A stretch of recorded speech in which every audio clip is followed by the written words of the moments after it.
Hello guys, আসসালামু আলাইকুম। আশা করি সবাই ভালো আছেন। সবাইকে জানাই ঈদ মোবারক। হঠাৎ মন চাইলো স্টেক খাবো, কিন্তু নর্মালি তো আমরা বিফ স্টেক খাই। এখন আমরা স্টেক করবো মাটন দিয়ে। So let's get started. যেটা আগেই বলছিলাম, মাটন স্টেক। আমরা মাটনটা আগের থেকে লেমন দিয়ে ম্যারিনেট করে রেখেছি, বিকজ মাটনে একটা স্মেল আসে যেটা হয়তো অনেকের ভালো লাগবে না।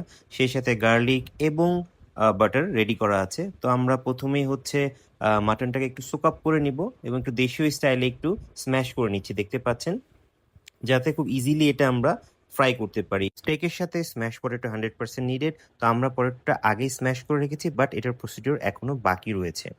তো এখানে দেখতে পাচ্ছেন স্টেকের জন্য আমাদের মাংসগুলো রেডি, সেই সাথে রয়েছে গার্লিক, একসাথেই রাখা হয়েছে এখানে।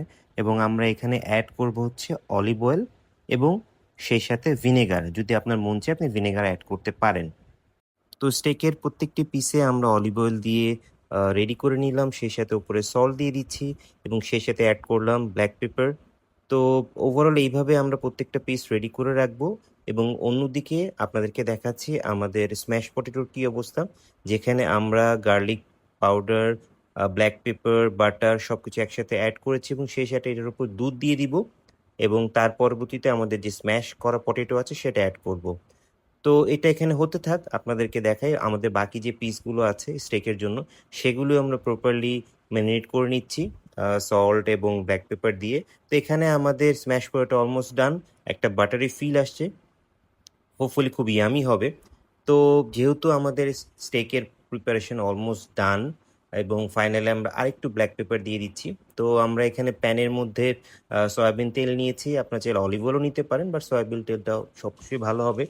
তো এইভাবে আমরা স্টেকগুলো দিয়ে দিলাম, দেখতে পাচ্ছেন, এবং দারুণ একটা সাউন্ড আসতেছে, কি বলেন? এবং সেই সাথে আমরা বাটার অ্যাড করেছি এবং সেই সাথে হচ্ছে স্ম্যাশ করে আমরা গার্লিকটা অ্যাড করেছি। তো এই পুরো কম্বিনেশনের দারুণ একটা ফ্লেভার আসছে এবং খেতে অবশ্যই ভালো হবে। এবং আমরা এইভাবে এটাকে অলমোস্ট বোথ সাইড অলমোস্ট 20 মিনিটের মতো ফ্রাই করব প্যানের মধ্যে। এবং দেখতে পাচ্ছেন আমাদের অলমোস্ট ডান। এবং আমার মনে হচ্ছে যেহেতু ফার্স্ট টাইম আমরা করেছি, স্পেশালি হচ্ছে মাটনের একটু ওভারকুক হয়েছে, বাট স্টিল খেতে খুব ভালো ছিল আলহামদুলিল্লাহ। এবং আপনারাও বাসায় বসে এইভাবে ট্রাই করতে পারেন। দেখতে পাচ্ছেন একটু হার্ড, বাট এটার উপর সফটনেসটা চলে আসবে যখন আমরা অবশিষ্ট যেই উপকরণটা রয়েছে যেটা আমাদের প্যানে ছিল সেটা দিয়ে দিলাম এবং টেস্ট ওয়াজ অ্যাবসলিউটলি অসম। সো ট্রাই করতে পারেন, এনজয় করতে পারেন এইভাবে মাটন স্টেক। হোপফুলি এই ব্লগটি আপনাদের ভালো লেগেছে। ভালো লাগলে অবশ্যই আমাদেরকে সাপোর্ট করবেন। টেক কেয়ার, কিপ সাপোর্টিং শোনা স্টোরিজ। আল্লাহ হাফেজ।